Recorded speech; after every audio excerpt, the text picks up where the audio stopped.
Bismillahirrahmanirrahim. Alhamdulillahi Rabbil Alamin. Wassalatu wassalamu ala al-ashrafil mursalin. Amma ba'd. Aujourd'hui, on va parler sur un hadith de prophète alayhi salam, qui est dans le livre Le jardin des 100 serviteurs de l'imam al-Nawawi. Et c'est le hadith numéro 88. Il est un petit peu long, alors je ne vais pas le lire en arabe qu'en français. Voici le hadith. Abu Sirwa Uqba ibn al-Harith, que Dieu l'agrée, a rapporté. J'ai fait la prière de l'Asr en commun derrière le prophète, sallallahu alayhi wa sallam. Après avoir achevé la prière, il se leva précipitamment en enjambant par-dessus la tête des fidèles et se dirigea vers l'appartement d'une de ses femmes. Les hommes effrayés de cette précipitation restèrent ainsi jusqu'à ce qu'il fût de retour. Voyant leur stupéfaction, il leur dit : « Je me souviens que j'avais quelques pièces d'or à la maison. J'ai craint que cela me préoccupait, alors j'ai ordonné qu'on le distribue en aumône. » Rapporté par Bukhari. Donc ce hadith-là, il nous parle de comportement du prophète alayhi salam. Donc on sait que les hadiths, ça peut être la parole du prophète alayhi salam, qui ici a une partie, et aussi ça peut être ses actes, ses agissements. C'est pour qu'on puisse comprendre en fait comment était le prophète alayhi salam et quel était le principe de son travail, comment il fonctionnait en fait, alayhi salatu wassalam. Donc ici il était dans une situation où il priait, il a fini la prière, il s'est levé très rapidement, il est parti, sans dire quoi que ce soit à qui que ce soit. Il est parti, il est rentré chez lui. Les gens ne comprennent pas qu'est-ce qui se passe. Et le prophète alayhi salam, il était tellement occupé par cette chose-là qu'il avait à faire que finalement il partait comme si comme quelqu'un qui se rend compte de rien, tellement son but est important qu'il n'aperçoit pas les effets sur les autres de son agissement. Et puis quand il est de retour et il voit la stupéfaction des gens, il voit que bon, là il faut qu'il donne une explication, de ce qu'il avait fait, et il va leur expliquer en fait la raison pour laquelle il a agi ainsi. Les Sahaba, ils étaient étonnés parce que le prophète c'est quelqu'un calme, quelqu'un pesé, quelqu'un qui ne va pas commencer à précipiter comme ça. Il prend toujours en considération tout le monde, il fait attention à tout le monde, et il est disponible pour tout le monde. Et puis là on voit le prophète dans un comportement qui est étonnant, qui est bizarre, qui va perturber les Sahaba, parce qu'il ne voit pas comme ça le prophète d'habitude.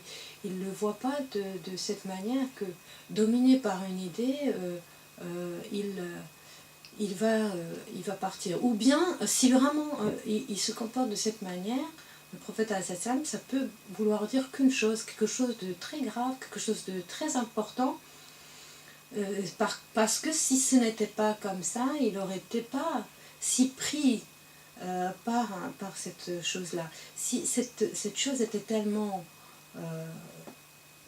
si cette chose n'était pas si importante, il aura pris en considération tout le monde, il aura parti tout doucement. Le fait qu'il est parti de cette manière, ça fait peur à un sahaba, parce qu'ils disent, bon, là il y a une chose grave, hein. S'il se comporte de cette manière, ça peut être que quelque chose très important et très grave. Donc ils sont stupéfaits, ils ont peur, ils sont là, ils attendent, ils disent il faut qu'on on reste, on ne bouge pas, on attend, peut-être bien c'est de la guerre, peut-être bien c'est quelque chose de très très grave, qui reste, il ne bouge pas.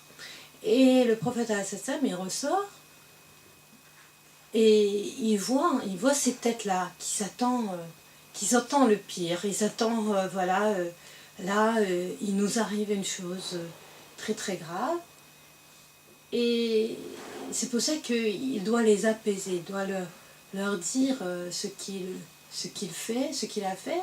Ce n'était pas pour se vanter qu'il a fait le monde, mais pour apaiser en fait le cœur des Sahaba, que vous inquiétez pas, il n'y a pas quelque chose de grave pour vous.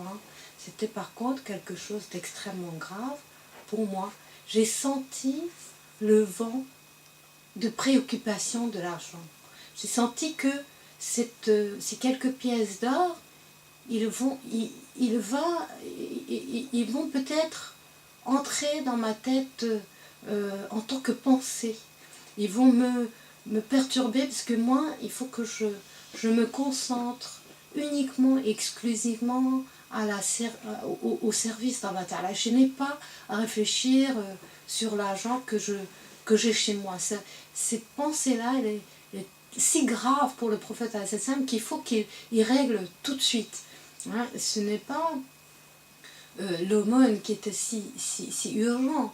Il pouvait donner cet argent même si il avait fini tranquillement en salat, il serait levé, personne à qui cet argent était consacré aurait été perdu par quelques instants.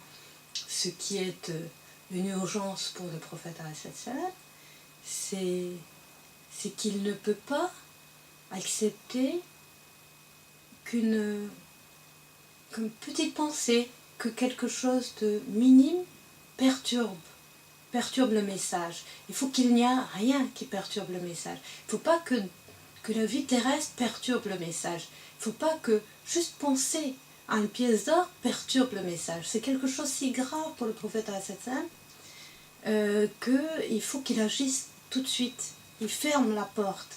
Et on voit dans tout le comportement du prophète cet agissement rapide et tout de suite de couper court à toute pensée qui pourrait lui venir en tant qu'être humain, et en tant qu'être humain normal, parce que lui, il sait l'importance de son travail, et ce travail-là, il doit préoccuper à 100% sa tête. Il ne faut pas que même un minime pensée perturbe son devoir, son travail. Alors, n'importe quelle pensée viendra, il va agir comme ça, très rapidement, tout de suite, couper court, pour que le message puisse rester intact, pour qu'il soit toujours ouvert et disponible à Allah Ta'ala. Parce que s'il va penser, réfléchir sur ces pièces d'or, et bien cela fait une sorte de fermeture, une sorte de blocage de pouvoir recevoir le message.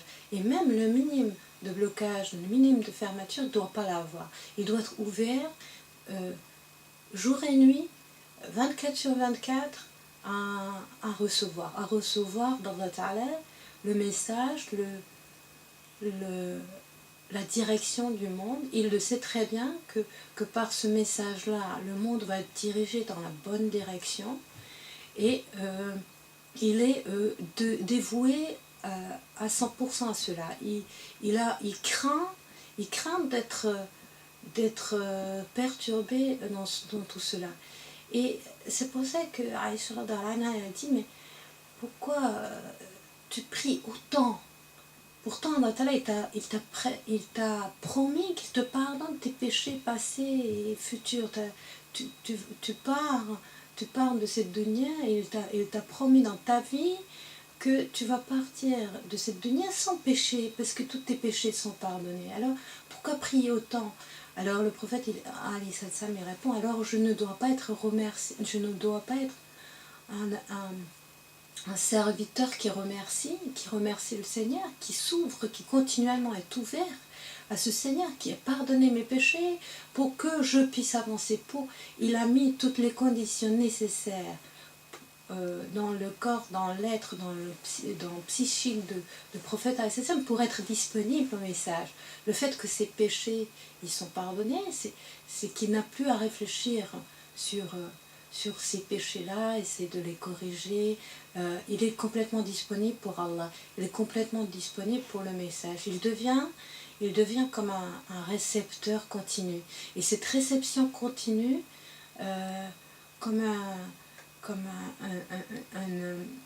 une antenne qui est là tout le temps, être prêt de le recevoir. Cette réception continue ne doit être perturbée par rien, même pas par une petite pensée. Alors, petite pensée pour cet argent, je le donne tout de suite. Il ne faut pas qu'il reste avec moi, il est dangereux pour moi. Donc, il va le donner en aumône directement. À un moment ou d'autre, un moment de la vie du prophète al-Salam, ces femmes, elles révoltent un petit peu contre cette vie-là où il n'y a rien de dunya dedans. C'est une vie d'une austérité très fort. Même au niveau de nourriture, on est restreint au minimum. L'argent restreint au minimum. Les maisons sont le minimum de confort, vraiment ce qui est absolument nécessaire. Et elles vont dire, bon, on pouvait accepter quand on a vu que la situation des musulmans était difficile et qu'il y avait beaucoup de pauvreté et que c'est normal que le prophète il va prendre vraiment rien. Mais que quand tout va bien, quand ça va mieux et que bon, les musulmans ils n'ont plus cette pauvreté, pourquoi nous on continue dans cette extrême restriction concernant le dunya? Et Allah Ta'ala, donc il va révéler le verset en disant si vous désirez le dunya, Allah Ta'ala vous donne, mais si vous désirez Allah et son prophète, il faut continuer comme ça. Parce qu'il est obligé de vivre comme une antenne, comme un récepteur continu, et qu'il n'y a rien qui doit perturber cette réception. Le minimum de choses de cette vie terrestre peut être perturbateur. Donc il ne faut pas qu'il ait ce minimum de choses.